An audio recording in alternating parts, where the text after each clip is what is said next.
Hola, creo que me voy a quitar la máscara, aunque sea solamente para hablar, porque la verdad es que si hablas con máscara como que se oye, como que tienes un obstáculo, ¿no?, que dificulta la comunicación con las personas.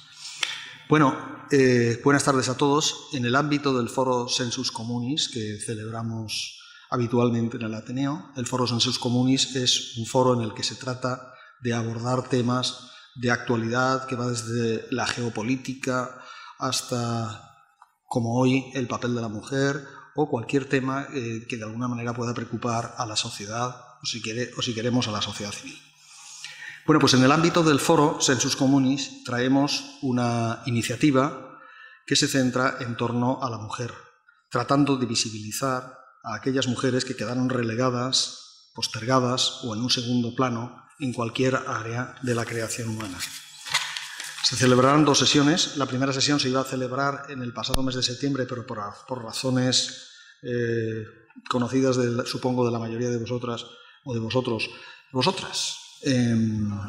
Esto hubo que suspenderla y entonces hoy haremos esta sesión el día 6, hoy, y el 21 de octubre, en el que celebraremos la segunda sesión. La presentadora o conductora de la sesión el día de hoy es Ángela Navarro González, que es licenciada en Filosofía en la Universidad de Valencia, donde también estudió el máster de Pensamiento Filosófico Contemporáneo, como también el de profesora de secundaria en la especialidad de Filosofía. Es doctoranda en la Universidad de Valencia con la tesis La sabiduría en las vacantes de Eurípides. Con estas palabras creo yo que... Bueno, también una beca, ¿no? Atracció de Talent de la Universidad de Valencia 2012 a 2016 ha realizado estancias investigadoras en Bonn, Alemania, y Atenas, Grecia, además de tareas docentes tanto en la Facultad de Filosofía y Ciencias de la Educación como en la Facultad de Filología de la Universidad de Valencia, así como en el programa ANCLA de la Nau Gran y en la Nau en Obert de la misma universidad. Ha participado activamente en seminarios filosóficos y literarios durante varios años, ha asistido a cursos de creación literaria y ha sido miembro del proyecto interdisciplinar El Teatro Greco-Latino y su recepción, dirigida por la catedrática de griego Carmen Morenilla Talens. Bien, sin más, dejamos que Ángela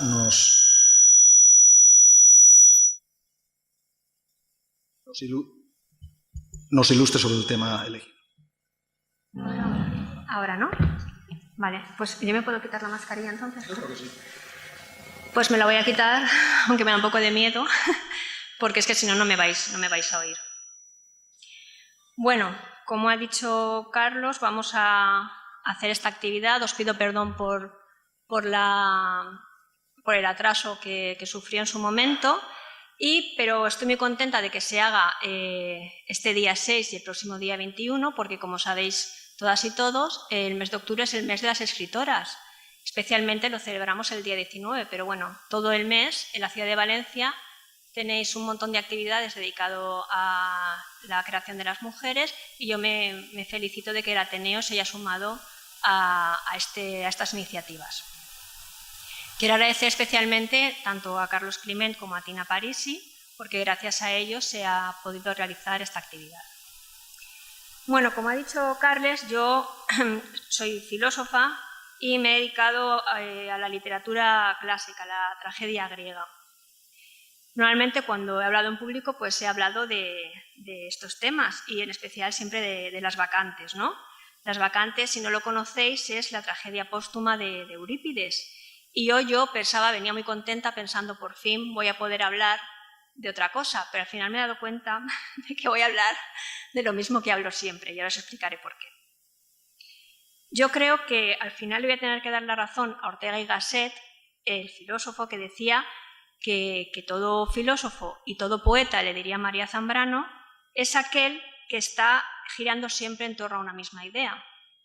En mi caso, como ni soy poetisa ni soy buena filósofa siquiera, yo le doy vueltas a dos ideas: las epifanías y la revisión de los márgenes. Y es que de eso mismo trata las vacantes. Las vacantes no es sino la historia de un dios, el dios Dioniso, que en su regreso a su Tebas natal y con su presencia un poco ambivalente entre masculino y femenino, obliga a la ciudad y entera, y en especial a los hombres que ostentan el poder en ella, a una revisión profunda de los límites autoimpuestos, de los márgenes que se repliegan dispuestos a asfixiarlos. Y yo quiero hablaros precisamente de eso, no de una epifanía religiosa, pero sí de una epifanía personal, una revelación que cambió mi vida precisamente al dirigir la visión hacia los márgenes, hacia el claroscuro, a aquello que pareciendo lo otro al final acaba siendo tú mismo. En este caso, una misma, un nosotras, pero vamos a ir por partes. Yo os hablo de una epifanía personal porque mi vida dio un giro copernicano. Sabéis que cuando nos referimos especialmente en filosofía al giro copernicano es cuando hablamos de un cambio de sistema, de cuando se pasa a hablar, a poner tanto la relación en el sujeto o la importancia en el objeto y se pasa a hablar del sujeto cognoscente. Pero todo el mundo sabe que este cambio se opera cuando se pasa de un sistema donde la Tierra es el centro del universo, ¿no? Del universo conocido, pasamos al sistema heliocéntrico. Fijaros que este cambio se da en una época más cercana a nosotros, pero del que ya existía desde la antigüedad con Aristarco de Samos. Y es que fijaros, quiero que os quedéis con esta idea, no hay nada nuevo bajo el sol, siempre venimos todos de una tradición. Esto es importante, por lo que os diré después. Mi giro copernicano, mi cambio de sistema, tuvo exactamente lugar en agosto del 2019, porque como es una epifanía, las epifanías son concretas. Pero venía gestándose 2 años antes, porque nada surge de la nada. Es imposible que cuando alguien nos dice, lo he pensado yo solo, o esto no es verdad, siempre partimos de algo previo, de experiencias previas, de tradiciones previas, de personas previas. En mi caso es un giro que se va forjando en 2 tiempos, coincidente con 2 maternidades. Digamos que con mi primera maternidad me subí al caballo, un caballo muy traidor, y con mi segunda hija me caí de él. Pero no me caí de él como San Pablo con su revelación, sino que me pego una paliza, así como Rocinante a Don Quijote. Me quedé apaleada por una realidad que de repente se descubría ante mí, ante mis ojos, que había estado siempre ahí, y yo no había sido capaz de ver. Lo resumo entonces así. En mi primera maternidad tuve una especie de subirme a un caballo. Con mi segunda hija eso fue la caída brutal y como consecuencia cambió todo mi sistema de conocimiento cultural. Os explico. Vamos a centrarnos, mi primera maternidad la vamos a resumir como la teoría, donde me doy cuenta de muchísimas cosas a nivel teórico. Y con la segunda, donde ya viene la revelación, me doy cuenta a nivel práctico de lo que había entendido a ese nivel teórico era realmente así, aunque yo no quisiera creerlo. El proceso de ser madre, tengo que explicaros un poquito previo, no fue fácil para mí, pero enseguida me di cuenta de que lo que me pasaba no era una cosa personal, mía sola, sino que era una vivencia de arrastre que había conseguido cambiar la vida de muchas mujeres, incluso como me sucedía a mí, cambiar el ritmo. Me di cuenta leyendo a muchas mujeres, pero sobre todo cuando leí a Carolina del Olmo, no sé si la conocéis. Carolina del Olmo, directora de publicaciones del Círculo de Bellas Artes de Madrid y directora de la revista Minerva, ha escrito un libro que se llama ¿Dónde está mi tribu?, en 2013, donde explica cómo la maternidad le hizo cambiar de su interés por la filosofía metafísica a dedicarse a lo que ella ha llamado una sociología de la maternidad y la crianza. En mi caso no fue tan radical. Yo me había pasado 9 meses en la cama y lo que me había pasado es que, como no podía leer al tener el periodo de lactancia y al estar encamada tantos meses, me había puesto en vez de a leer, a ver y a escuchar. Y yo lo que quiero realmente que os quedéis con hoy es que esta situación que estamos pasando con el COVID, que nos obliga un poco a reinventarnos, a mí me pasó, ya me había pasado antes con aquellos 9 meses, y tengo que deciros que en YouTube tenéis un montón de información de calidad, que de ahí hay que sacar muchísimas cosas. De hecho, todo lo que os voy a explicar hoy Si queréis, luego os pasaré una relación con los links. Lo podéis encontrar en YouTube. No hace falta que leáis nada, que estaría genial que eso os ayudara a leer más cosas, pero toda la información que os voy a dar la podéis oír, escuchar en estos meses que nos vienen ahora, que van a ser un poquito duros. Creo que es interesante cambiar un poco los hábitos también. Por ejemplo, podéis encontrar los canales en YouTube de la Biblioteca Nacional de España, la Fundación Marc, el Instituto Cervantes, el Círculo de Bellas Artes, todos los canales de nuestras universidades, las concejalías de igualdad, la Térmica de Málaga y, por supuesto, quiero recomendaros el canal de Clásicas y Modernas, que a mí realmente me cambió la vida. Pasaron mis horas de maternidad y donde YouTube se convirtió en una compañía a una adicción. De manera natural me fui dirigiendo hacia temas de mujeres y hacia temas de mujeres y literatura, de mujeres y creación. Pero lo que me estaba revelando, toda esa información que yo estaba acumulando, era algo que yo no quería creer.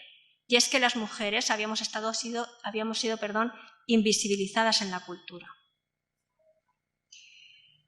Esto venía desde diferentes ámbitos: filósofas, historiadoras, lingüistas, escritoras. Todas me contaban una historia diferente a la que yo había concebido como una historia de la cultura occidental. De repente me atacó de una manera tan visceral que pasé, digamos, de ser orteguiana, como os he contado antes, a ser gaoísta. No sé si conocéis a José Gaos, un gran filósofo español, que decía que la filosofía española tenía que ser hablada, discutida, y eso me estaba sucediendo a mí. Me estaba viniendo esta información sobre la literatura, la mujer, etcétera, etcétera, que yo necesitaba ponerla en discusión. Como estaba sola, no me quedó más remedio, gracias a Dios por otra parte, de ponerla en relación con mis lecturas anteriores, con mis lecturas filosóficas y literarias. Y hoy, gracias a Carlos y al Ateneo, pues puedo, digamos, cerrar el círculo y acabar ese debate con vosotros y vosotras, porque como decía Gauss, si no debates, si no cuentas, si no ves otras opiniones, realmente no se filosofa, no se transmite conocimiento, no hay cultura. Una de las ideas que me atacaron, que me sacudieron profundamente, fue cuando escuché a la escritora Laura Freixas decir que nosotras, las lectoras, los lectores, conocemos a muchas mujeres escritas. Es verdad, pero fijaros, si lo pensáis bien, la mayoría de mujeres que conocemos por la cultura han sido ideadas, creadas, modeladas por hombres y no por mujeres. Han sido como Galateas que han salido de las manos de sus Pigmaliones, pero realmente me cuesta pensar en figuras que hayan sido importantes para mí de mujeres y que hayan sido creadas a su vez por otras mujeres.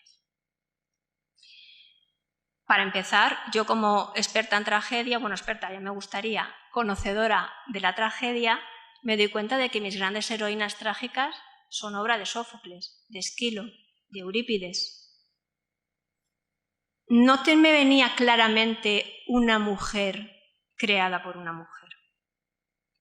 Y a la luz de este fuego se perfilaban lecturas anteriores de una manera completamente nueva. Empecé a pensar que a lo mejor aquellas heroínas tan famosas que sin embargo a mí no me habían acabado de convencer, no habían conseguido quedarse en mi corazón o en mi mente siquiera, era quizá porque no habían sido escritas por una igual.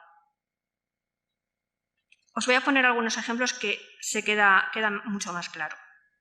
Por ejemplo, yo nunca logré identificarme con Madame Bovary. Nunca la entendí. Cobraba nueva luz la expresión de Flaubert, aunque dicen que es apócrifa, de que Madame Bovary soy yo, realmente es un hombre, porque no sé si os acordáis la relación tan extraña que tenía Madame Bovary con su propia hija. Como madre a veces no llegas a entenderla. En muchas ocasiones a mí me costó mucho, nunca la entendí. Tampoco me identifiqué nunca con Ana Karenina. A mí el personaje que me llamaba, que yo quería saber qué le pasaba, no sé si os acordáis de Liobin, el que estaba en el campo con su mujer, con la hermana de Ana.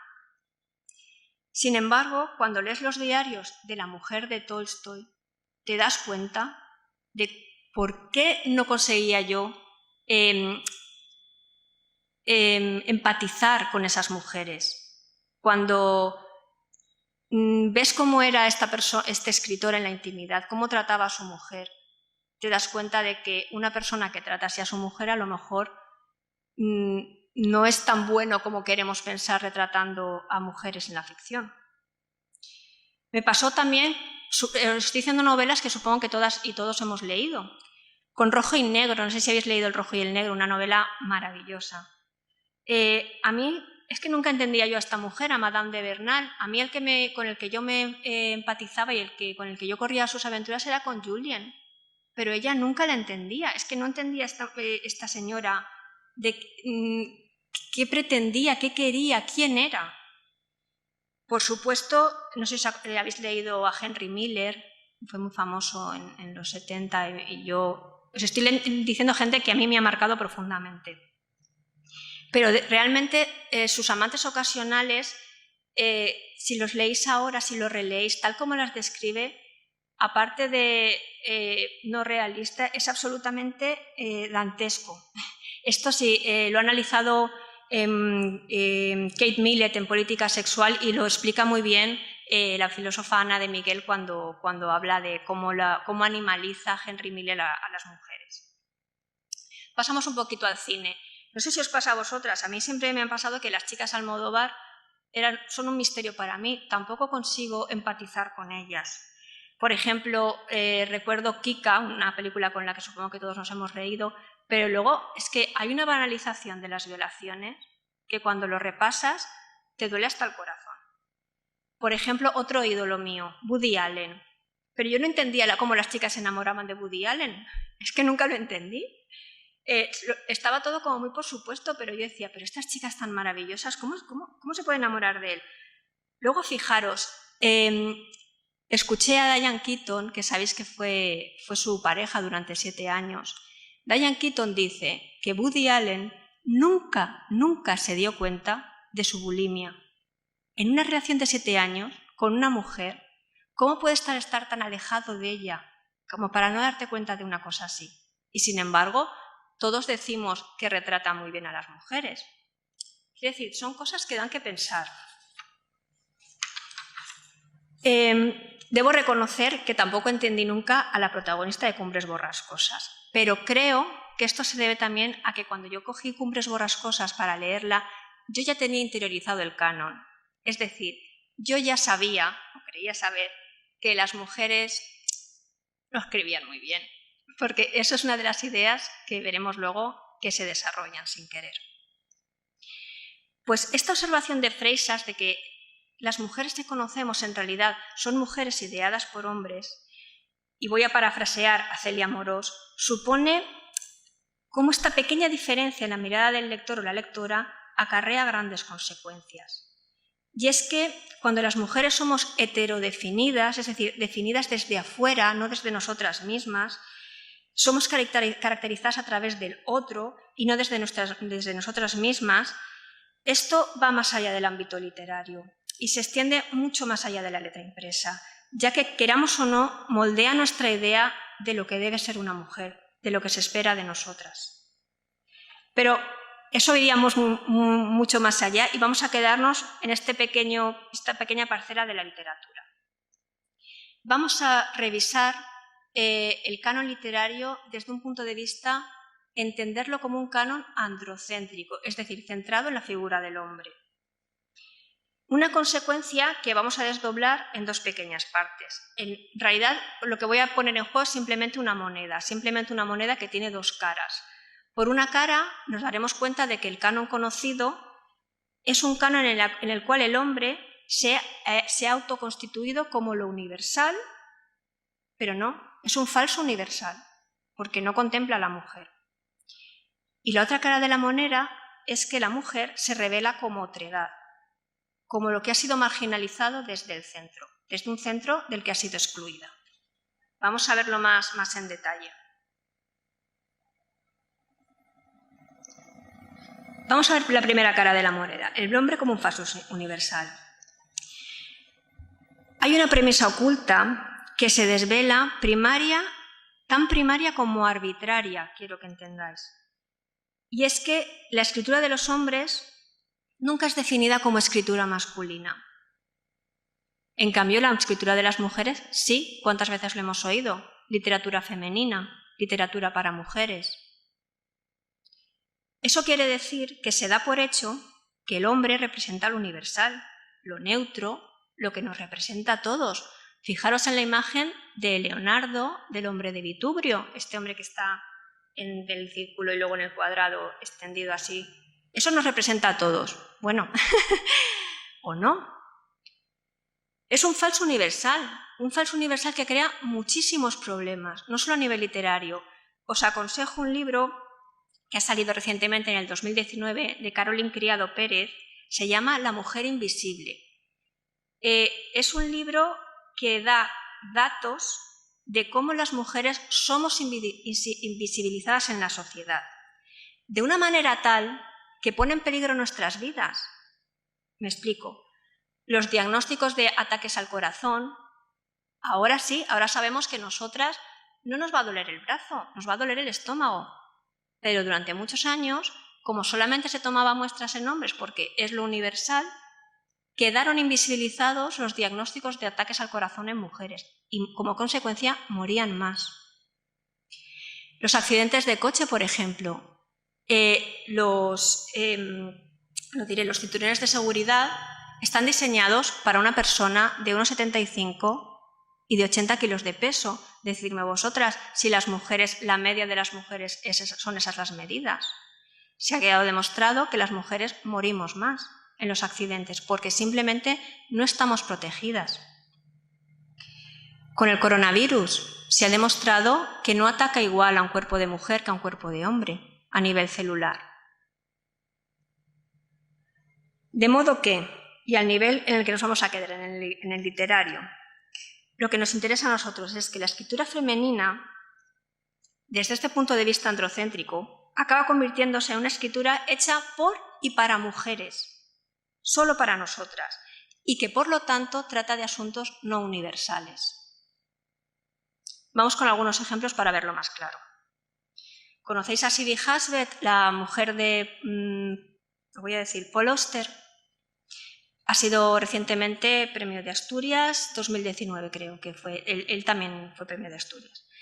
Pues, ¿cuál fue su sorpresa cuando esta escritora, estupenda por cierto, le pregunta a un periodista que cómo se lleva a vivir con un escritor y que qué maravilla que ella pueda dedicarse a escribir sobre los asuntos cotidianos de la vida? Claro, ella se quedó estupefacta ante esta pregunta, pero ahora entendemos desde dónde le hacía la pregunta el entrevistador, o la entrevistadora, porque desconozco el género de la persona. Lo que estaba funcionando en la cabeza de esta persona, de este periodista, es la idea, una idea que tomo otra vez de Celia Amorós, de que los hombres viven en un mundo de libertad, fraternidad, igualdad, en el mundo de los iguales. Pero nosotras vivimos en el mundo de las idénticas, que dice Celia, de las intercambiables, de la que da igual una que otra. Es una mujer y su punto de vista es de mujer. En cambio, ellos tienen diferentes puntos de vista. Lo que nosotros somos a nivel cultural, dicho un poco brutamente, serían distintas versiones de Corín Tellado, nada más. Que, por cierto, Corín Tellado, no sé si lo sabéis, sigue siendo récord Guinness de libros vendidos en español. Bueno. Otro ejemplo. ¿Conocéis a Lucía Berling, que está muy de moda ahora, que Almodóvar va a llevar al cine sus cuentos? O a Clarice Lispector, supongo que la conoceréis y si no, tenéis que ir corriendo a compraros un libro de ella. Estas mujeres estupendas tardaron en alcanzar el éxito que se merecían, o al menos el reconocimiento, porque hablaban de amas de casa. ¿Y a quién le interesa una ama de casa? Son días tras días que no le interesan a nadie. No sé si recordáis Simone de Beauvoir en la segunda parte. Eso a mí también me llegó muchísimo. Cuando dice que el trabajo del ama de casa es el peor de todos los trabajos porque es el menos reconocido, porque el momento que has limpiado el polvo ya se ha vuelto a manchar. tú has hecho la comida y ya se la han comido y es como un trabajo de Sísifo que nunca acaba y que nunca es reconocido. Pues Lucía Berling, Clarice Lispector, al hablar de estos asuntos se consideraban literatura menor. Ahora afortunadamente ya están súper reconocidas. También podéis leer, en nuestro país ha pasado, por ejemplo, con Carmen Martín Gaite, que la conoceréis todos, y la habréis leído todos. Carmen Martín Gaite, que una de sus novelas fue llevada además en televisión española, lo convirtió en serie y fue un éxito total, pero un éxito total entre las mujeres, como si lo que ella hablaba allí fuera solo cosa nuestra, de nuestro espacio. Y fijaros una cosa respecto a Carmen Martín Gaite. Cuando Adolfo Sotelo Vázquez dice, por ejemplo, que Martín Gaite es la novelista, fijaros en la frase, dice, Carmen Martín Gaite es la novelista más importante del siglo español. ¿Vosotros qué entendéis y vosotras? ¿A quién se refiere? A las mujeres. No se refiere a las mujeres y a los hombres. Nos queda la duda, ¿no? Pero en cambio, si yo digo, hipotéticamente, porque esto yo creo que no lo diría, Camilo José Cela es el novelista más importante del siglo español. Entendemos que es hombres y mujeres. ¿Entendéis? Ahí está funcionando el falso universal. Otro ejemplo, este de la música.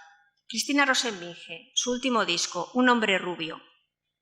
Dicen los periodistas, claro, porque hablas de tu padre. Dice, no, me refiero a mí, porque si el hombre se utiliza en español para marcar el neutro, ¿por qué cuando dices un hombre rubio no puedo ser yo? Porque ella es rubia, alta, maravillosa. Y estuve intercambiando bastantes mensajes con la RAE en este sentido. Por ejemplo, ponía de relieve cómo hombre público y mujer pública no tienen las mismas connotaciones. Fijaros cómo va funcionando todo el rato esta idea del falso universal. Y un dato más, no sé si sabéis que la última ganadora del premio Tusquets es Bárbara Blasco, una chica valenciana, una señora valenciana, que se publica creo que se publicaba hoy su novela Dicen los síntomas. Enseguida le preguntaron por el feminismo, ¿qué te parece el feminismo?, etc. Ella dice, yo me parece genial el feminismo, pero yo quiero ser solamente escritor. Es decir, siempre hay como que las mujeres escritoras tienen que como que pedir un poquito perdón por ser mujer. Es decir, como si escritor fuera solamente una cosa neutra, un hombre de Vitruvio al que nosotras tuviéramos un poquito que entrar de hurtadillas. Vamos a ver ahora qué dicen ellos, cómo opera en ellos, en los escritores, el falso universal. Y tomo ejemplos de gente a la que admiro, porque sería muy fácil poner ejemplos de gente que es absolutamente misógina, etc. No, lo que quiero que veamos es cómo este falso universal opera a niveles inconscientes. Por ejemplo, José María Merino, poeta, novelista, ensayista, miembro de la UNESCO, de la RAE, conocido por todos. Afirma en 2019 en la Fundación Marc, dice, no existe la literatura femenina o masculina. Lo sé porque yo he escrito personajes femeninos. Dices, vale. Pero es que luego dice, más adelante, dice, solamente se puede escribir desde la mirada propia.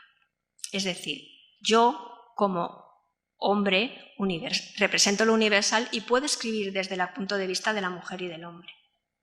Pero hemos visto cómo no es así. Fijaros, las consecuencias son aún más graves. Yo creo, y aquí estoy tirando un poco de hilo, aquí lo podríamos discutir. Llega a afirmar en la misma conferencia que los arquetipos literarios se basan en fenómenos naturales. Esto, con el tema de la rama dorada y todo eso, bueno, podríamos hablar. Pero lo dice de una manera en la que los arquetipos hayan sido creados a partir del imaginario masculino como si esto no hubiera operado nunca. Y dice, fijaros, por ejemplo, nos tenemos que felicitar de que el arquetipo de Medea ya no sea femenino. Hombre, habrá habido hombres que hayan matado a sus hijos, pero el arquetipo se creó como diciendo, el arquetipo se crea porque son las mujeres las que mataban a sus hijos. Hombre, decir esto de una cultura, la griega, donde la violencia contra las mujeres y las niñas estaba totalmente a la orden del día, porque no sé si os acordáis porque empezó la guerra de Troya, o que para que pudieran ir las tropas griegas a Troya tuvieron que sacrificar a una niña pequeña, pues es un poquito fuerte. Esto se dice porque opera a nivel inconsciente este tipo de falsa premisa. Otro caso, no sé si conocéis el podcast de Todopoderosos, ¿lo conoce alguien? Es un podcast sobre cine y lo llevan, el presentador no me acuerdo nunca cómo se llama, pero está Javier Cansado, que es un humorista, está Rodrigo Cortés, un director de cine, y está Juan Jurado, ¿se llama? Juan Gómez Jurado, que igual sí que lo habéis leído, el Sel de Reina Roja, es un bestseller, tú lo conoces. Bueno, es un podcast que yo os recomiendo, es maravilloso, es un poquito largo, dura 2 horas y pico cada episodio, pero fijaros, yo dejé de oírlo justo en este momento. Estaban hablando, habían dedicado el programa a Disney, ¿no? Estaban hablando de las películas y llega el turno de Brave. No sé si habéis visto Brave, si habéis visto con vuestras hijas, vuestros hijos o vuestros nietos y nietas. Es una película de una princesa pelirroja que ella no se quiere casar. Y su madre, que es la reina, le dice que ella como princesa se tiene que casar. Y entonces la estaban analizando y dice, no, pero es que Brave no le... claro, mi hija, decía Juan Gómez Jurado, mi hija salió en trance, pero mi hijo, claro, no lo pudo entender. ¿Por qué? Porque es una cuestión de mujeres.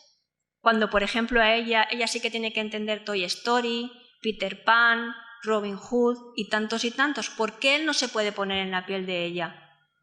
¿Porque es cosa de mujeres? Bueno. O, por ejemplo, fijaros, Elvira Lindo, que sí que la conocemos todos, lo ha dicho muchas veces. ¿Por qué eligió Manolito y no Manolita? ¿O por qué J.K. Rowling eligió Harry Potter y no Helen Potter? Porque si tú eliges una protagonista femenina, seguramente la portada va a ser rosa con purpurina y te van a poner en la estantería de las niñas. Es así. Ella lo explica, Rowling lo explica perfectamente. Lo hice por cuestión de marketing. Y de hecho ella, si os fijáis, también oculta su nombre de mujer en pleno siglo XXI. Por consejo editorial, Esto nos llevaría a un debate muy amplio sobre si existe o no la literatura femenina. Simplemente quería dejároslo apuntado para que vayamos pensando en eso. Y vamos un poquito a ver la otra cara de la moneda. Es decir, cómo este falso universal nos lleva a contemplar a la mujer como la otredad, es decir, lo otro. Quedaros con este dato, que todas y todos lo sabemos ya, pero hay que recordarlo siempre. Las mujeres somos el 51% de la humanidad, el 51%. Y sin embargo, somos tratadas en muchos ámbitos como una minoría. Somos el eterno femenino, lo misterioso, lo otro ¿de qué? Del hombre de Vitruvio, del universal. ¿Os acordáis que Madame de Staël decía siempre que los hombres son la historia de la vida de las mujeres, pero nosotras somos un capítulo en la de ellos? Pues yo os digo que a veces ni eso, porque fijaros, si comparáis el caso de Rafael Alberti, La arboleda perdida, ¿la habéis leído? ¡Qué maravilla! La arboleda perdida. Pues si lo comparáis con las memorias de ella, de María Teresa León, es impresionante. Se llama, si no lo habéis leído, por favor, leerlo, Memoria de la nostalgia. Está considerada la gran obra memorística del siglo XX. Bueno, está empezando a ser considerada, porque todavía queda caminito. En la obra de María Teresa salen cuestiones de quién paga las facturas, cómo pasamos aquí, qué pasa con mi hija, lo normal. Desde que me voy a Rusia con mi marido y estamos en el Partido Comunista hasta quién paga el pan. En el libro de él ella no. Es un capítulo y ni siquiera tú te acuerdas de ella. Yo me leí La arboleda perdida y no me acuerdo de María Teresa León. Tanto funcionaba el canon androcéntrico en mí que yo... y además creo, esto tendría que repasarlo, que ni siquiera él nombra sus triunfos literarios. Es simplemente su mujer. Como os decía, las mujeres somos eso, un estante en la literatura, un género menor, ¿no? Con nuestras cositas menores, íntimas, cosas no universalizables, incluida la maternidad. fijaros. Ahí, en el tema de la maternidad no voy a meter porque es un océano. Gracias a Dios es un tema que se está empezando a colocar en su sitio. Se ha reeditado muchísimas veces el libro Madres e Hijas, que es una recopilación de cuentos que os recomiendo, especialmente el cuentecito de Carmen Laforet. Está Silvia Nanclares, está Nuria Lávari, Laura Freixas, por supuesto. Solo quiero apuntar que, fijaros, para encontrar un libro sobre la maternidad que no sea la revista Crecer o la revista Padres, es decir, un libro serio con su épica, pues lo que esperamos de un libro de literatura sobre la maternidad, hacer el ejercicio de buscarlo, a ver qué encontráis. Y luego me lo pasáis, por favor, porque hay que mirar debajo de las piedras. En cambio, esta experiencia que es tan universal, tan humana, de el dar la vida, queda opacada por experiencias literarias como, por ejemplo, el de dar la muerte. Porque ¿cuántas novelas y películas nos hemos tragado sobre la guerra? ¿Cuántas? Muchísimas. Muchísimas, demasiado. Fijaros, además en antropología, la experiencia del soldado es toda una categoría que se estudia muchísimo y muy interesante, por cierto. Las novelas autobiográficas de héroes de la guerra, de mártires, por ejemplo, hay muchas memorias de combatientes de la Primera Guerra Mundial, que os las recomiendo todas, las de Rudyard Kipling, las de Ernst Junger, que fue el primero que fotografió la guerra como un acto, como un testimonio epistemológico, diría yo, y que hay libros preciosos sobre la guerra y Junger. Robert Graves también tiene unas memorias estupendas. El griego Stratis Mirabilis, os lo recomiendo, la vida en la tumba, es muy, muy lírico y muy bonito. Y en la segunda pues tenemos también las experiencias ya de los cautivos, no ya del soldado, sino del cautivo, ¿no? Los de Primo Levi, Jorge Semprún. Pero, por ejemplo, yo que he estudiado esto en la carrera, no hablábamos de las mujeres en la guerra. Es como si nosotras hubiéramos estado, no sé, en otro sitio. No, claro, como no estábamos en el campo de batalla, pues no, es como que no vamos a la guerra, no nos incumbe la guerra, ¿no? Entonces, nunca estudié ninguna memoria de mujer. ¿Qué le pasaba a las mujeres durante los combates, ¿no? Esa es otra forma de marginalizarnos, ¿no? De como no estás en el centro, o lo que se considera el centro, pues lo tuyo no es importante. Que si os dais cuenta sigue pasando en nuestros colegios. En nuestros colegios, ahora espero que no tanto, pero me temo que sí, el centro es el campo de fútbol. Y si tú no estás jugando al fútbol, ¿dónde tienes que estar? En los márgenes. Y nuestras niñas han estado o hemos estado, y me temo que estarán, siempre rondando los márgenes, porque el centro es el campo de fútbol, donde se libra la verdadera batalla. O de baloncesto. Bueno, es que en mi época era el campo de fútbol. En mi época el campo de fútbol era el centro y no te podías pasar ni un pelo ahí. Pero bueno, supongo que esto irá cambiando, sobre todo con el auge de nuevos deportes. Bueno, lo que, por ejemplo, me diréis, bueno, de la Segunda Guerra Mundial, las memorias, o el testimonio más conocido es de Ana Frank, que es una mujer. Sí, pero fijaros, es que eso es tan simbólico. ¿Quién edita el diario? El padre. ¿Dónde está esa niña? Esa niña no puede estar más en los márgenes. Está escondida. Es una niña. En una adultocracia nadie le hacía caso, nadie sabía ni siquiera que escribía. Es decir, es que Ana Frank es el símbolo de la marginalización extrema de las mujeres. Y fijaros, yo esto os lo digo porque es un tema que me interesa, el tema de la guerra, etc. Y al ir buscando me he dado cuenta de que claro que hay mujeres que han escrito sobre la guerra. Está una mujer en Berlín, que es una periodista de la que no se sabe el nombre, pero tenemos en España, tenemos a Ana María Matute, a Elena Fortún, que escribió un Celia en la guerra. O, por ejemplo, en Grecia tenemos a Penélope Delta, Alquisai, que están traducidas. Y fijaros qué casualidad, y esto lo dejo ya para otro tema, son mujeres todas que luego se dedicaron a la literatura infantil. Estas mujeres que se dedicaron a escribir sobre la guerra, que dejaron testimonio de esa crudeza terrible, luego se dedican todas al mundo juvenil infantil. Esto es un tema muy interesante que no podemos tratar aquí.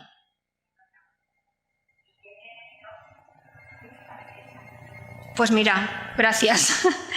Sí, es que hay muchísimas, muchísimas. Esta no la conocía. Bueno, voy a recapitular un poco. A las mujeres no es que se nos haya negado, porque ya sabéis todas lo que ha pasado y todos, la vertiente creadora, espiritual, política incluso, ¿no? Hace poco tuvimos el 89 aniversario del voto femenino con Clara Campoamor, hace unos días. Vemos como en la literatura nosotras hemos caído siempre del lado del objeto, nunca del sujeto. La teledefinición nos ha alejado del núcleo de la importancia. La esfera de las mujeres se ha visto siempre como íntima, vana, fútil, carente de significado ulterior, carente casi de humanidad, si lo humano es solo lo masculino. Pero vamos entonces a ver estas dos ideas, ¿a dónde nos llevan? ¿Cómo podemos llevarlas a la práctica? Una vez, digamos, que asimilas esto, lo haces carne, lo sientes como propio, no te queda más remedio que venirte abajo. O sea, a mí me provocó un fallo sistémico, ¿no? Toda mi cosmovisión se vino abajo, no entendía ni siquiera el concepto de cultura, no podía definirlo. El canon literario en el que yo creía a pies juntillas y creo, por supuesto, de repente se me viene abajo. Tengo la sensación de que estoy en un cambio de paradigma que me hace que el suelo que piso no exista, que se vaya borrando a medida que yo voy leyendo mujeres o ampliando el canon, digamos, me voy quedando sin suelo que pisar, va desapareciendo el camino que voy haciendo, ¿no? Como el caminante de Machado. Y esa situación pues no es agradable, ¿qué queréis que os diga? Me caigo del caballo, ¿no? Y entonces cojo estas ideas que he visto os he comentado, pues de Celia Amorós, de Ana de Miguel, claro, mi formación es filosófica y tiro por ahí, pero también de Laura Freixas, de todas las socias de clásicas y modernas, y esas ideas, al irse haciendo sangre y carne en las lecturas que voy adquiriendo, digo, aquí hay un problema vital. Lo que yo intenté hacer, o el problema me vino cuando yo dije, bueno, voy a ver si todo esto que os he dicho, que os he soltado un poco así a lo bruto, es verdad. Voy a leer a mujeres, ¿no? A ver si hay tanta diferencia, porque yo, sinceramente, os soy sincera, yo como creyente del canon, pues yo decía, no, si no están en el canon es porque no tienen el mérito suficiente, será porque no son lo suficientemente buenas. Pero bueno, dije, voy a leerlo, ¿no? Y yo en mi ignorancia dije, bueno, pues yo este verano solo voy a leer mujeres. Y entonces ya como que pego mi parche y sigo con el canon. Y me di cuenta de que no, de que ante mí se abría un océano que vamos, que casi me ahoga, quiero que entendáis una cosa. El hecho de yo violentar un poco mi volición para leer solamente mujeres, también lo había hecho para entrar en el canon androcéntrico. Es decir, yo recuerdo cuando tú quieres ser una persona culta que te obligas un poco a leer, ¿no? Todos nos hemos obligado en algún momento a leer El Quijote o Guerra y Paz, que para ponerse a leer Guerra y Paz hay que coger carrerilla, ¿no? Un poquito, o Cumbres Borrascosas, que a mí me costó la vida, ¿no? Siempre es una cuestión de volición, no es una cosa que te venga natural y ya está, porque eso de las ideas naturales, en fin, bien. Entonces, volitivamente, yo conscientemente digo, no, voy a ampliar mi canon, voy a leer mujeres. Y en este sentido, pues me ayuda como siempre, o yo me autojustifico con Eurípides, ¿no? Fijaros, porque Eurípides había sido un crítico feroz, de lo que hemos llamado la Ilustración griega. Acabó exiliado, ¿no?, en la corte de Macedonia, pero él mismo había sido uno de los fundadores de esa Ilustración griega. Y por eso se permitía criticarlo, porque él creía realmente en que eso era posible. Y yo os confieso que yo soy una creyente adoradora, como Val, del canon. Yo quiero que ese canon siga, pero eso no significa que no debamos atrevernos a criticarlo, incluso a romperlo para ampliarlo.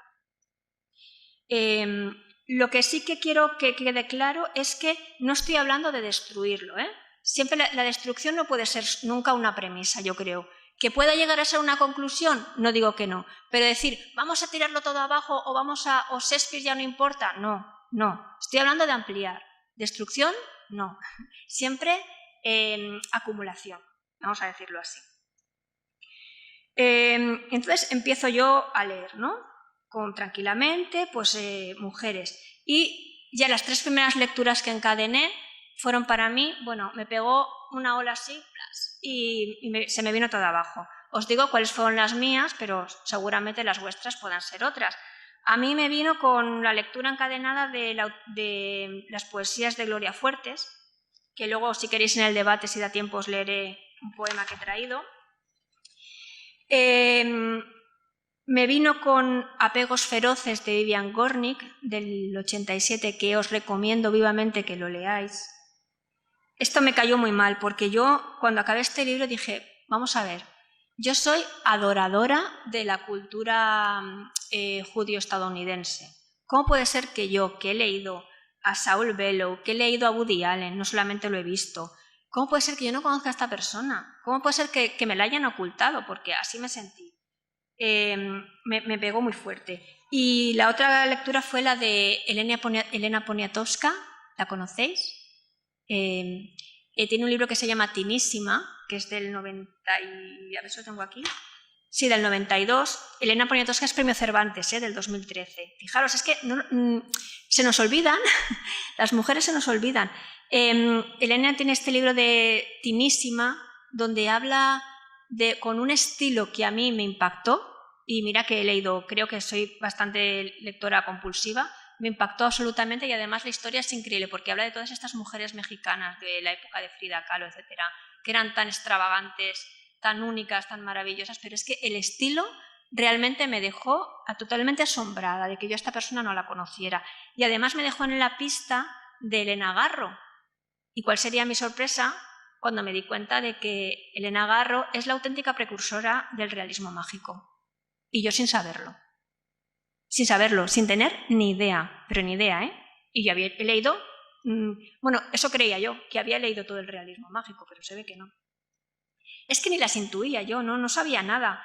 Me empezó a entrar, primero me entró vergüenza, por supuesto, luego me entró rabia, porque me di cuenta, como os decía al principio, de que no era una carencia mía personal, de qué burra que soy, sino que estas personas, estos tesoros increíbles, estaban ocultas a los ojos de mucha gente, no solo a los míos. Y me ocurrió un poco como le pasaba a San Agustín, le pasaba que él decía, si me preguntas qué es el tiempo cronológico, no te lo sé decir. Si no me lo preguntas, genial, vamos tirando. Pero si me preguntas qué es, si lo tengo que definir, no tengo ni idea. Pues eso me pasó a mí con la literatura. Fue tal el shock del darme cuenta de esta carencia que yo tenía, esta pérdida, este robo que yo tenía en el canon, que de repente no sabía definir ni palabras como cultura, literatura, etc. Pero lo interesante es que no me pareció un déficit personal, es lo que soy muy reiterativa, pero que quiero que os quedéis con esta idea. No es un déficit personal, es algo que nos han robado a todos y a todas. Y por eso empecé una investigación, porque yo quiero hacerle caso a Gauss, a este profesor de filosofía, al que por supuesto nunca conocí, pero me hubiera gustado, y cuando una cosa te quema, cuando una cosa te duele, por ahí hay que reflexionar, por ahí tiene que ir la filosofía. Me puse a trabajar y me di cuenta de que esto tenía que ser dicho, que debía ser reflexionado a nivel colectivo y que no pasa nada por revisar el canon. El canon no es neutro y no es sagrado. Si de verdad tú amas la literatura, eres como yo, por ejemplo, una defensora de la tradición, etc., hay que plantarse delante y arremangarse y venga, y adelante y sin ningún tipo de miedo. Vamos entonces a ver cómo nos enfrentamos a este canon androcéntrico. Fijaros que el gran defensor del canon, el que lo instauró, digamos, es el crítico inglés Harold Bloom, ¿lo conocéis? En su libro El canon occidental del 94, pues entonces él pone estos 26 autores, ¿no?, que serían los que todos tenemos que leer y que yo, por supuesto, pues por los que cuando era adolescente cogí y me leí, porque para ser una persona culta tú tenías que leer a esas personas, ¿no? Fijaros, son 26. De los 26, ¿cuántas mujeres me decís que hay? 3. A mí esto me parecía lo normal antes, pero ahora no me parece para nada normal, siendo como somos el 51% de la población. Bueno, no sé si deciros las personas que lo integran, creo que no, porque voy un poquito mal de tiempo, pero bueno, creedme que son 3 mujeres solo. Claro, como define el canon es siempre como una acotación, como una limitación, y esto, claro, es que no, esto está sentido común. Hay que acotar de alguna manera, es que somos seres limitados, es que esto no se puede decir que no. Lo que yo quiero poner en cuestión son los criterios para entrar en el canon, que a lo mejor no son los adecuados, y sobre todo, quién dicta, quién entra y quién no entra. Y si sus dictámenes están basados en cuestiones literarias o están basados en cuestiones extraliterarias y encima injustas. Esto es lo que tenemos que plantearnos y cuestionarnos. Y por eso hay que hacer una labor de reparación para que no se den casos dramáticos como el de Maruja Mayo. Maruja Mayo, ¿la conocéis? Yo tampoco la conocía, por desgracia. Pues es una pintora de la época de la generación del 27, digamos que es que en la generación del 27 había mujeres, y yo sin saberlo, de la sin sombrero, ¿no? Era una pintora un poco así onírica. Ahora cuando veis a casa lo busquéis en Google. Pues Maruja Mayo era una persona súper famosa en su época, admirada internacionalmente. Cuando vuelve a España del exilio, sale a la calle el primer día, ya mayor, y vuelve a su casa llorando. Y le dicen, no sé qué familiar exactamente, dice ella, no me ha reconocido nadie por la calle. Es decir, es como si, no sé, como si Dalí o Federico García Lorca paseara por delante y nosotros pensamos que, no sé, que sería el conserje o el director del Ateneo, como si no lo reconociéramos. Esa sensación tuvo ella. Y eso es lo que tenemos que evitar, que haya este olvido tan grande. Hay que forzar la máquina. Si no forzamos la máquina, si no ponemos nuestro empeño en ello, las cosas no se arreglan naturalmente. Os pongo un ejemplo, que creo que los ejemplos ayudan bastante. Otro podcast, el de Isabel Calderón y Lucía Ligmaer, son 2 periodistas culturales que tienen un podcast que se llama Deforme Semanal, bastante seguido en redes, están ahora en Primavera Sound, una cadena de radio, no sé si cadena ya se puede decir a estas alturas, que sigue mucha gente joven, ¿no? Pues estas personas que os recomiendo, por supuesto, tienen este podcast cultural, cómico, un poco salvaje, donde hablan de muchísimas cosas y su premisa es poner en valor la creación de las mujeres en todos los ámbitos. Pues resulta que les piden para Filmin, la plataforma de películas, que digan sus 21 películas favoritas. Y cogen ellas, tan concienciadas, y no ponen ni una mujer, o una. Y bueno, luego ellas mismas se rieron en el podcast, pero es que fijaros, hasta cuando tú estás concienciada, hasta cuando sabes que eso no puede ser, hasta cuando tienes referentes, hasta cuando has leído, se impone el canon. Está tan institucionalizado dentro de nosotros que a la mínima te salta.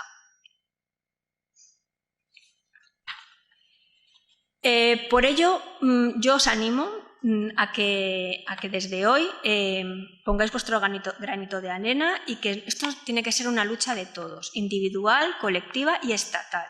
Y aquí os quiero hablar, de esto no me lo quiero saltar, de Ana López Navajas.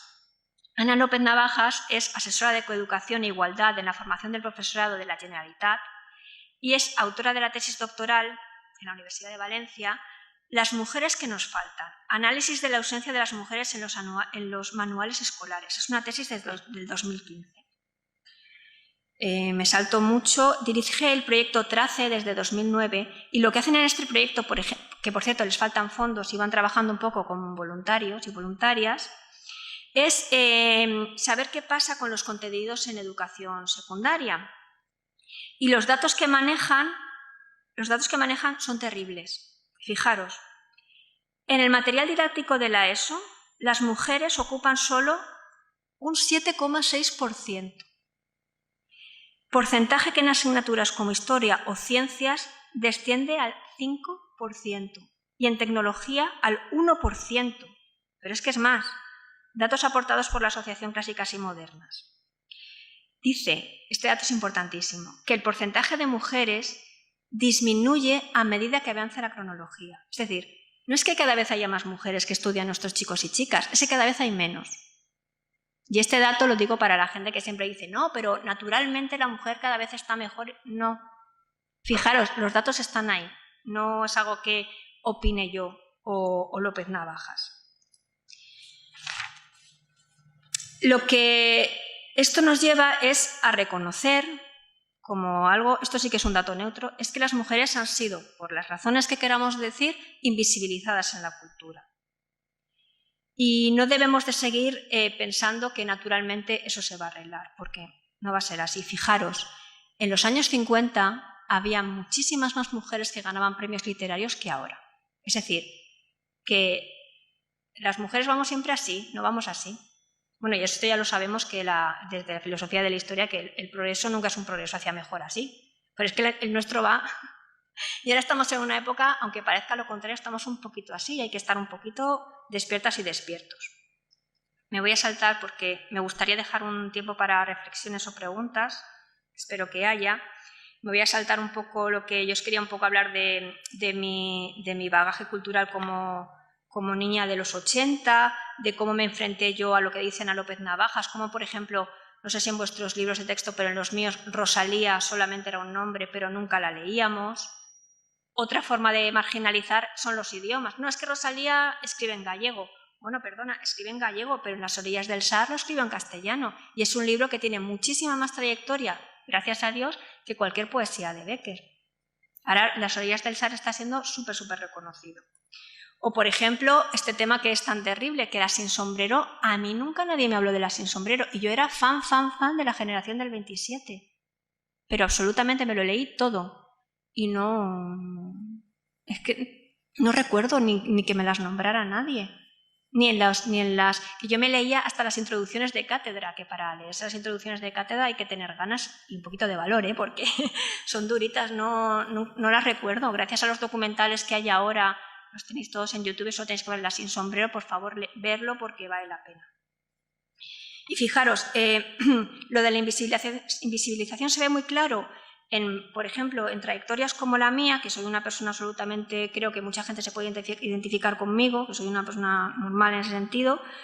Yo había leído a Rodoreda, seguro que todas vosotras y vosotros también, a Rodoreda, a Yursenar, a Laforet, a Martín Gaite, a Rosa Chacel, a Naís Nin, a Matute, pero de alguna manera, cuando el canon se te va metiendo, tú las vas olvidando, o no, las vas excluyendo.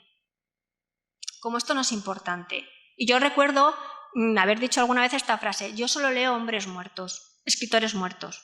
Pero cuando yo decía eso, realmente mujeres no iba a leer. Por ejemplo, nunca leía a Jane Austen yo, porque lo consideraba ya como un género menor. Yo soy muy kantiana, entonces yo enseguida lo institucionalizo todo y ¡pum! Y voy ahí. Puede ser que vosotras tengáis más suerte si no sois tan radicales como yo. Pero bueno. Entonces, lo que yo os propongo, los que quería proponer y que desarrollaremos en la siguiente sesión, donde hablaremos más de casos concretos, es que hablemos un poco de recuperar a estas mujeres en la literatura española.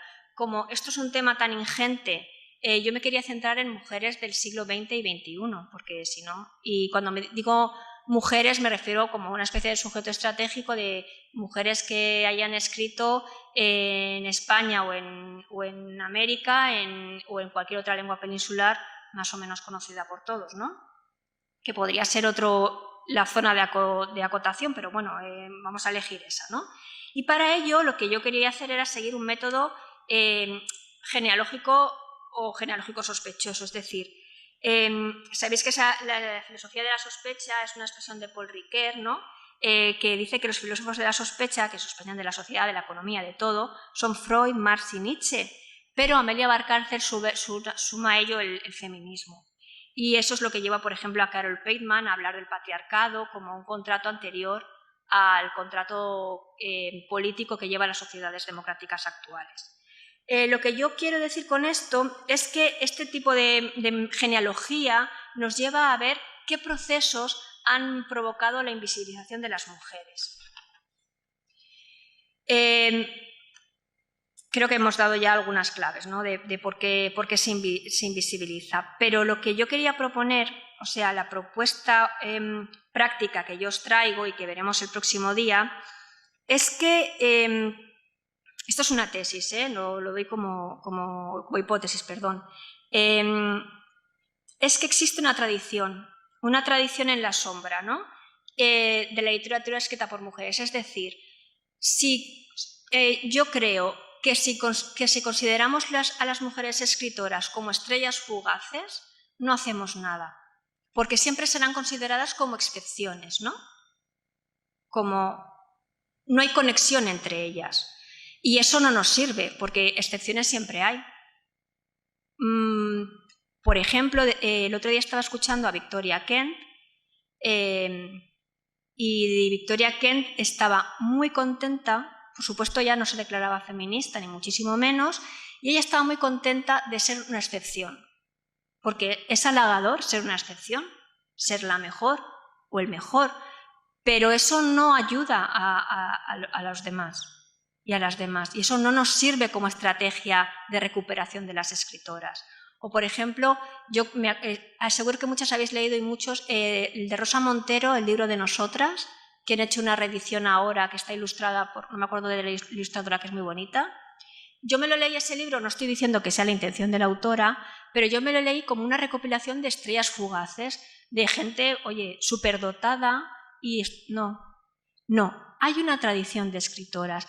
Las escritoras, cuando las lees, te das cuenta de que conversan entre ellas, saben que hay predecesoras y saben que hay un porvenir con el que dialogar que les espera. Es decir, si yo concibo a la escritora como una estrella fugaz, no salgo del paradigma del canon androcéntrico, porque el que haya estrellas fugaces no pone en riesgo el paradigma cultural actual.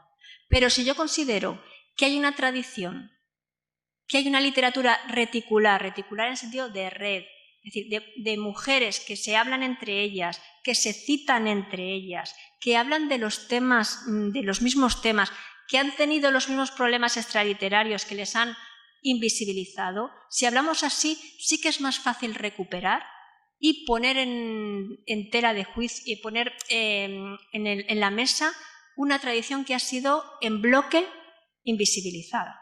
Esta es la estrategia que yo os propongo y la que, por supuesto, se puede debatir o no estar de acuerdo, pero bueno, yo creo que es así. Creo que lo que unifica a nuestras escritoras españolas en este sujeto estratégico que hemos construido es un poco como un halo, ¿no?, como el que tenían los 7 sabios en Grecia, ¿no? Los 7 sabios, que ni eran 7, ni a lo mejor eran sabios, porque había alguno ahí que, madre mía, que estaba un poquito loco, pero bueno, ¿qué los unifica, ¿no? Esto es un tema de tesis de qué unifica a los 7 sabios de Grecia, pero hay una especie de halo, ¿no?, que va alrededor de ellos, de como que realmente tienen una tradición común, una tradición que ha sido, que cuando se ejecuta la formación, digamos, de los sabios, una tradición que ya está oculta, que ya ha desaparecido. Pues lo mismo con las escritoras. Si nosotras las unimos a través de este halo, de esta tradición en la sombra, y las vamos recogiendo con un hilo, como si Ariadna tirara un hilo en el laberinto y las fuéramos ovillando en una literatura reticular, ahí sí que obtenemos resultados. Y ahí sí que podemos ponerlas encima de la mesa. Y ahí sí que podemos decir el paradigma no funciona. De manera colectiva y no individual.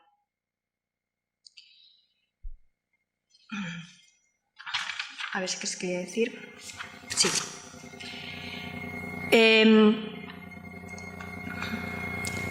A ver, un momento. Sí, para poder crear este ovillo de Ariadna, ¿no?, este ovillo tradicional, porque yo estoy a favor de la tradición, lo que yo estoy viendo aquí, ya os lo he dicho, yo creo que las tradiciones siempre hay que mantenerlas, pero hay que criticarlas también para poder mantenerlas. Para empezar a obviar hay que desterrar una serie de mitos, ¿no?, en cuanto a la creatividad de las mujeres. Simplemente los voy a nombrar, ¿vale? Por ejemplo, el pensar que las mujeres, como su creatividad es la maternidad, es decir, lo corporal. Por lo tanto, les corresponde lo material, lo corporal y nunca lo espiritual. Su creación está a otro nivel. Esto hay que desterrarlo porque que le pregunten, por ejemplo, a Gómez de Avellaneda o Karina Coronado qué problemas tuvieron con el tema de ser mujeres y poetisas, que se les llegó a decir, por ejemplo, que eran demasiado mujeres para ser poetas, que eso de ser demasiado mujer, no sé, había que explicarlo, pero bueno. O, por ejemplo, toda esta necesidad, como comentábamos antes de la creadora de Harry Potter, de todas estas mujeres que tuvieron que cambiar su nombre para poder escribir.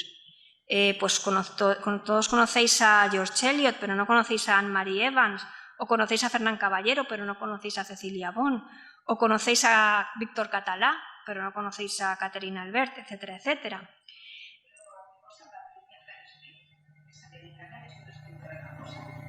Sí, no, pero lo que yo te quería...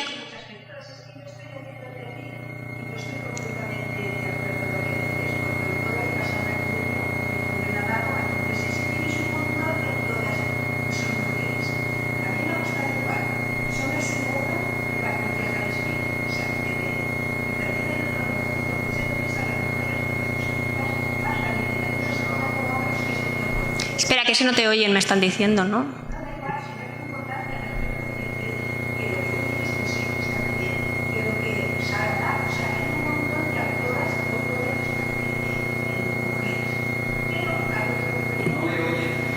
Nada, lo que la compañera dice es que no está de acuerdo porque dice que hay muchas autoras actuales, que las librerías están llenas de autoras.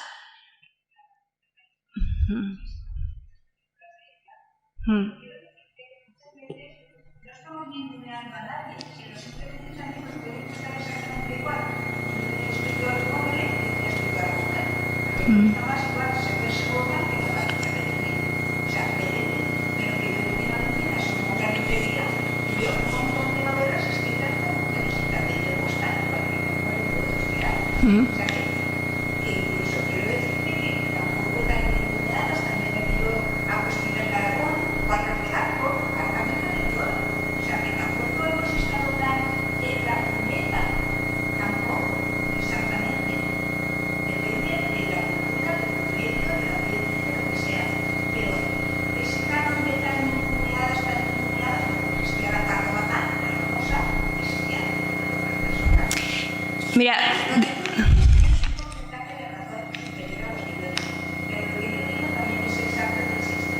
sí, mira, tienes mucha razón, por ejemplo, que a las autoras se les está dando mucha cancha en el tema de los bestsellers, y se ha visto que es verdad que están muy reconocidas, pero si vas a las estadísticas, por ejemplo en Clásicas y Modernas lo tienen, te darás cuenta de que no hay tantas como debería, pero eso es actualmente, pero por ejemplo Emilia Pardo Bazán, doña Emilia Pardo Bazán, nunca pudo entrar en la RAE.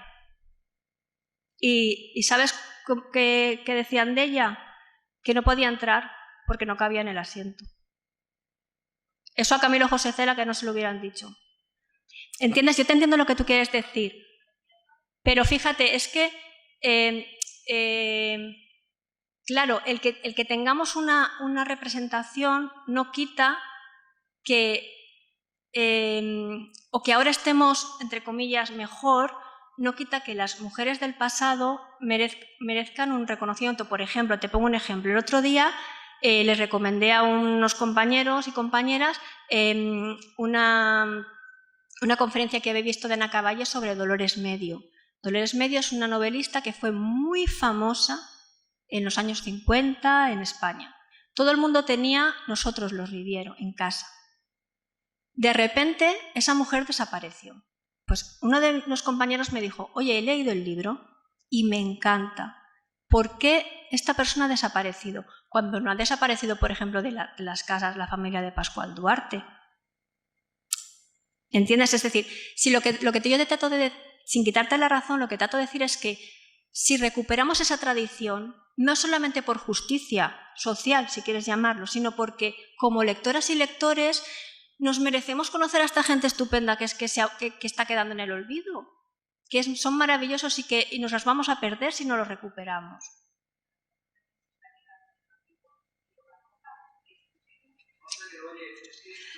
Sí, me dice ella que a lo mejor también dejamos en el olvido a Pío Baroja. Desde el momento en que tú puedes nombrar a Pío Baroja y no a Dolores Medio, ya no está en el olvido. ¿Sabes lo que te quiero decir? Que Pío Baroja podrá tener sus más y sus menos, pero siempre va a estar en el canon español. Pero Dolores Medio, o hacemos un esfuerzo por ella, o se nos pierde. Ese es donde yo quería poner la cuñita. ¿Sabes? No es que estemos totalmente de acuerdo en todo, ¿sabes? Pero ahí quiero poner yo Pero más que nada, más por cuestión de reparación y de tal, sino para que todos podamos disfrutar de algo que si no se nos va, se nos pierde. Y es una pena. Bueno, termino enseguida y si queréis, o hay alguien que quiera comentar algo más.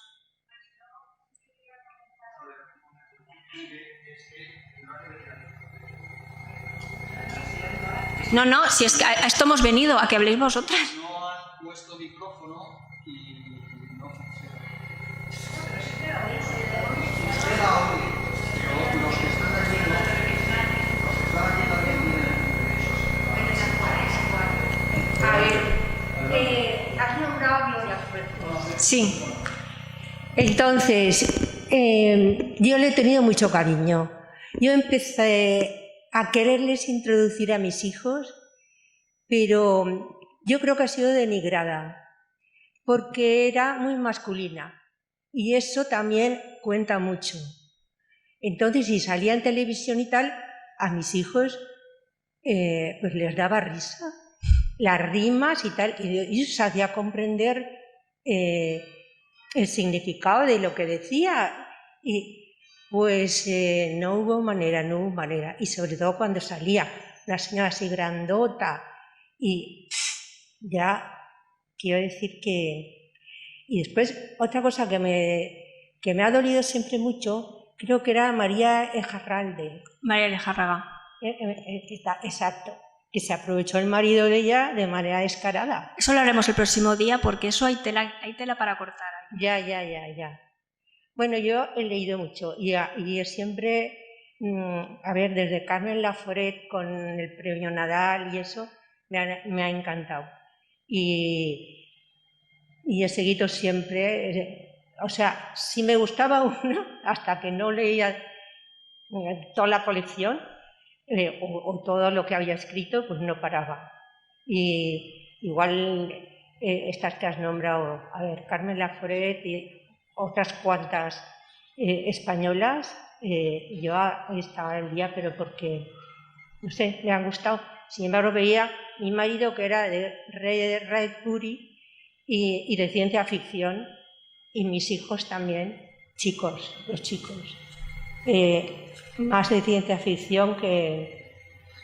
Sí, pero por ejemplo, a mí en casa me daban Ray Bradbury para leer, a mi hermano y a mí, pero nada, me la dieron solamente a mí. A mi hermano no. Ya.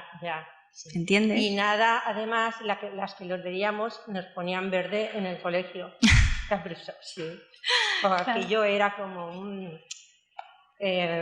vamos, que no entraba en el canon de aquella época de lo que debía ser una mujer. Sí, bueno, es así. Y lo que dices de Carmen Lejárraga, eso sí que me interesa quedaros con esto para si queréis venir a la próxima sesión, porque hablaremos un poco de cómo las mujeres escritoras de escritores, cómo lo han pasado. Cómo lo han pasado y cómo han sido especialmente olvidadas, invisibilizadas por sus propios maridos. Eso es un tema un poquito doloroso, pero creo que vale la pena conocerlo. Y bueno, y de Carmen Laforet, otro tema de que hablaremos también es que a Carmen Laforet le pasó como a Ana María Matute y a tantas otras, que el primer libro lo sacan, es un éxito, pero luego nadie les hace caso ya. Y se han pasado años y décadas sin volver a publicar. Porque acordaos hasta que Ana María Matute publicó Olvidado Rey Vudú, que fue una explosión y es un libro fantástico, pues a lo mejor pasaron 20 años, ¿no? Desde que publicó, desde que había vuelto a publicar. Y eso es una constante, el tema del autoboicot y de las décadas, ya no años, décadas sin publicar. Eso es un tema de las escritoras que el próximo día trataremos, porque no es un tema de una, es de varias. Cuando es algo colectivo, ahí hay que rascar, a ver ahí qué pasa. A ver, ¿queréis que termino o queréis decir alguna cosa más ahora que os habéis animado? ¿Os calláis? Vaya.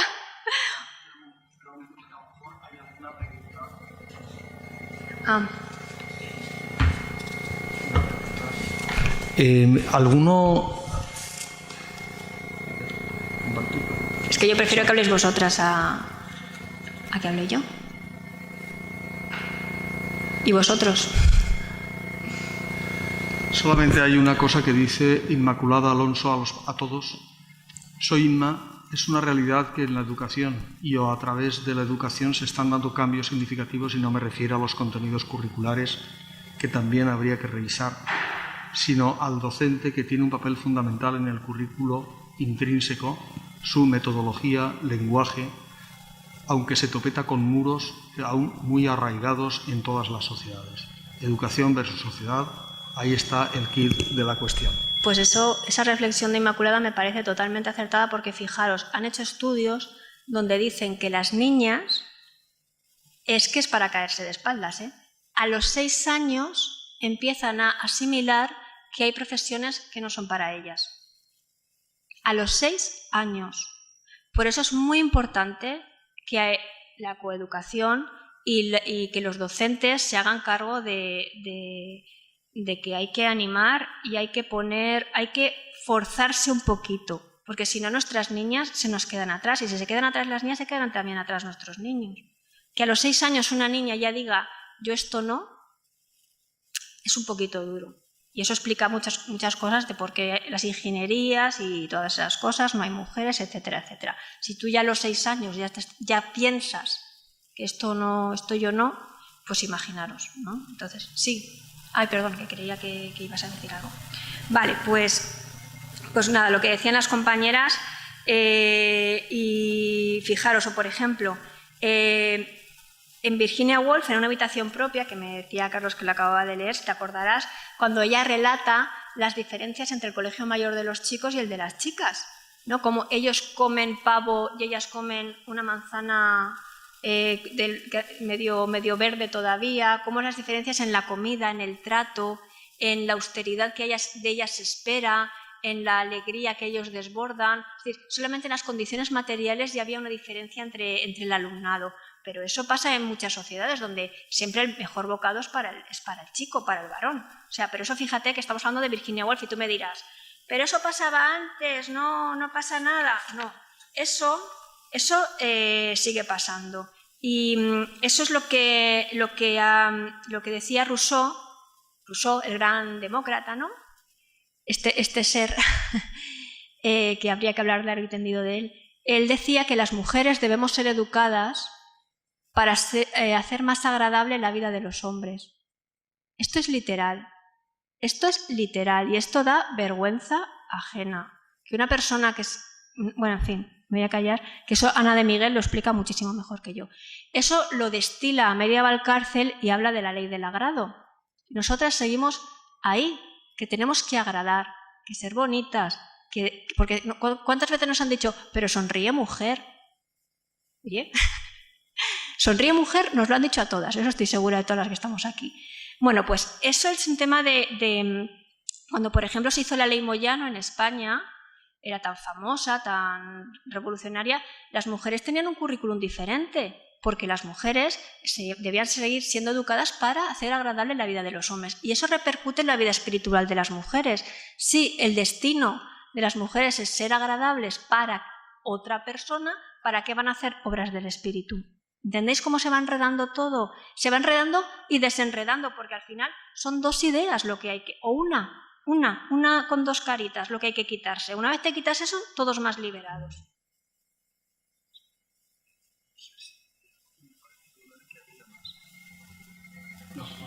Vale.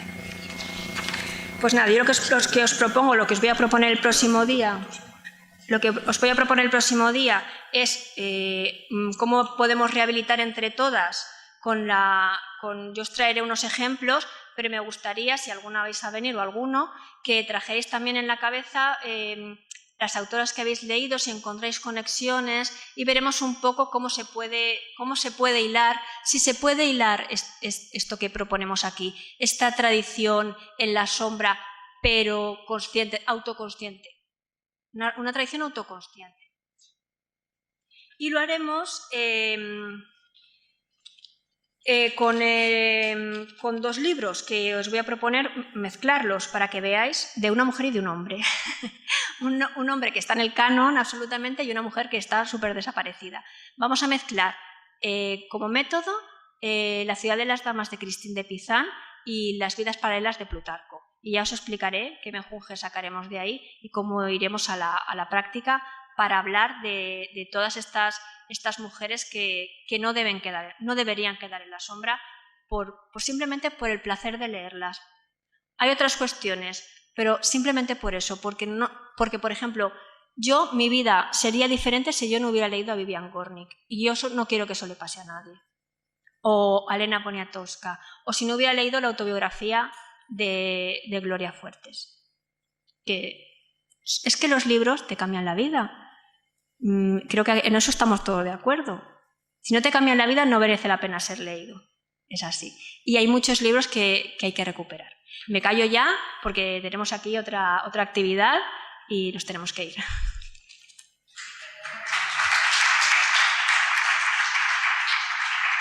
A ver, ¿qué quería una compañera?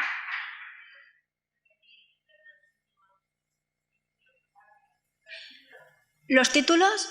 Pues mira, de Vivian Gornick... lo de los libros. Voy a intentar hablaros de mujeres, pero en vez para ser coherente y no hacer una cosa como de estrellas fugaces, superdotadas que aparecen así sin más, vamos a coger los títulos de Christine de Pizan, La ciudad de las damas, y Las vidas paralelas de Plutarco, y lo que voy a hacer es unir a escritoras diferentes que en principio parece que no tienen nada que ver, y vamos a intentar aquí entre todos y todas ver qué pueden tener en común para hacer visible si esa propuesta que yo os traigo práctica es real o no, porque si no es todo hablar y no tiene que ser demostrado, ¿no?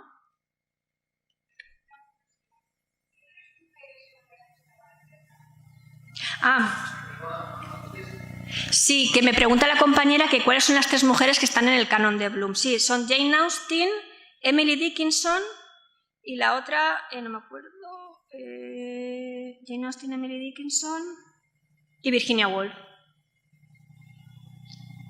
Inglesas todas.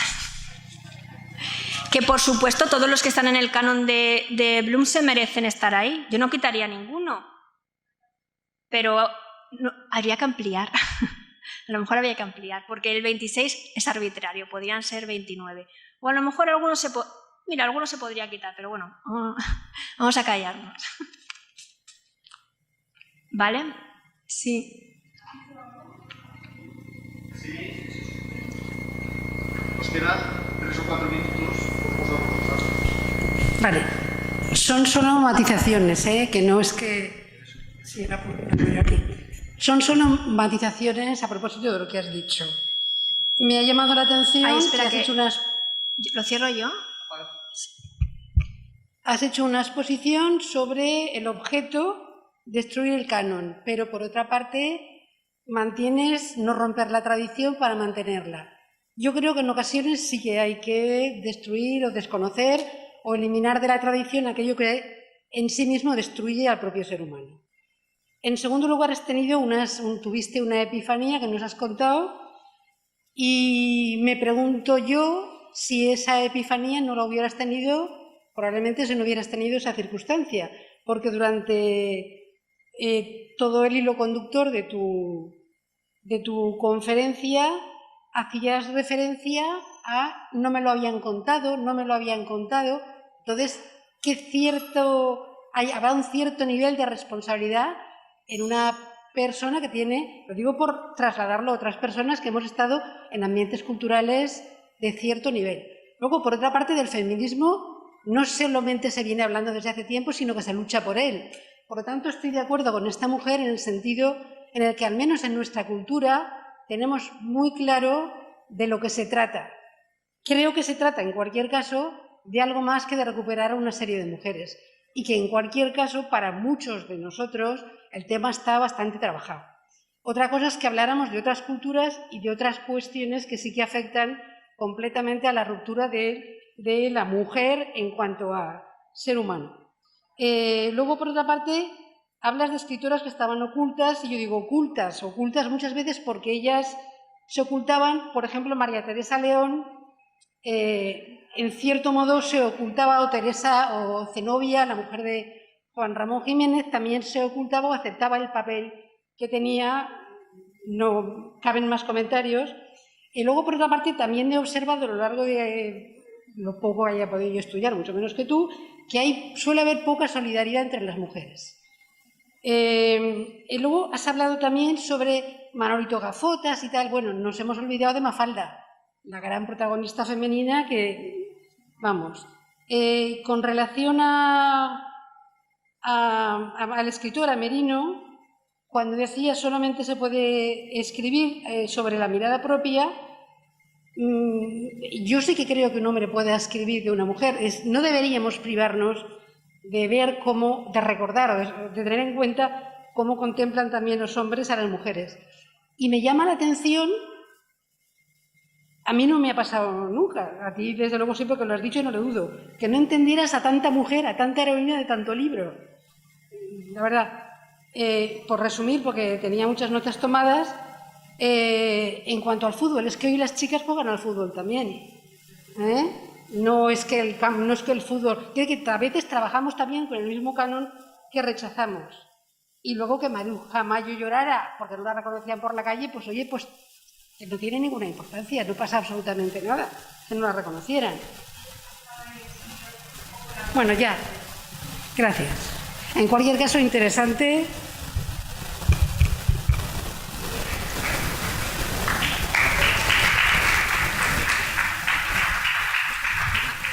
No va esto. Pues nada, como son un montón de cuestiones y nos tenemos que ir, si yo te emplazo a que nos veamos el próximo día y lo hablamos, porque son todo cuestiones muy interesantes, ¿vale? Me sabe mal, pero es que has abierto un montón de temas, ¿vale? Bueno, gracias.